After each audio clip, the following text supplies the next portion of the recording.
احنا دلوقتي الصبح الساعة 6:30. شايفين الجمال، شايفين الطيور قد ايه جميلة، كل انواع الطيور هنا. شايفين الجمال،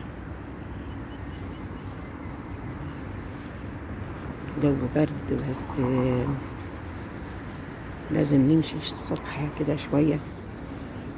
مشي الصبح ده يبقى جميل.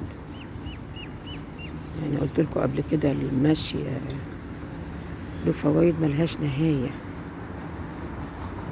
يحرق الدهون حرق، زائد انه مفيد بقى للصحة وحاجات كتير. شايفين الجمال، طيور كده. اكبر لكم الشاشة، شايفين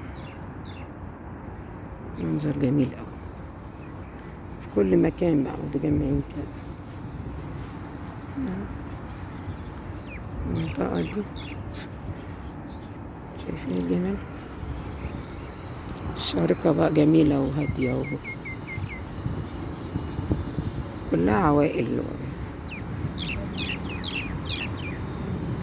بلد جميل تختلف عن دبي تماما.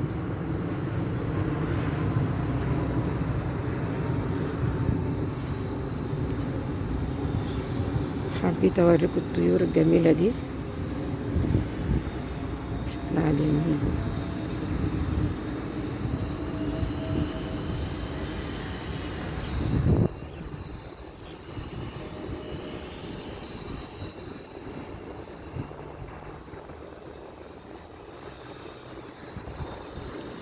كتير أوي، طيور كتير جدا.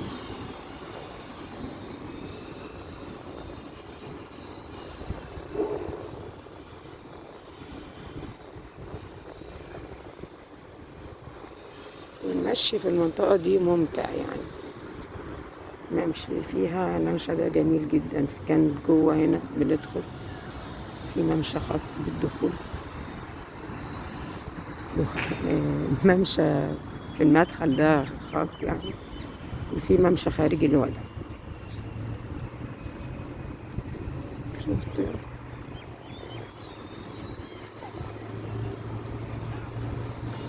بس كده، حبيت اوريكم المشهد. طيور جميلة أوي الصبحيات، طبيعة بقى حلوة. والمشي في الوقت ده غير أي وقت، له سحر كده وقت الصبح ده.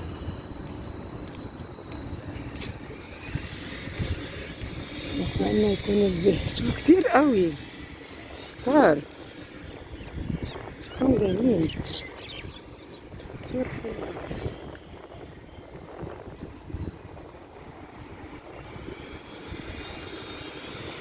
جميل جدا.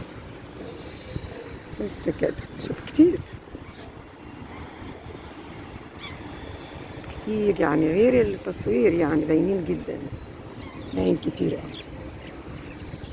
حبيت اوريكم المشهد والطبيعة والمشي الصبح. واللي ما عندوش وقت يمشي الصبح يمشي في الوقت اللي يناسبه. اهم حاجة ان احنا نمشي. والله المشي ده يا جماعة اختصار كل حاجة، يعني يختصر كل حاجة.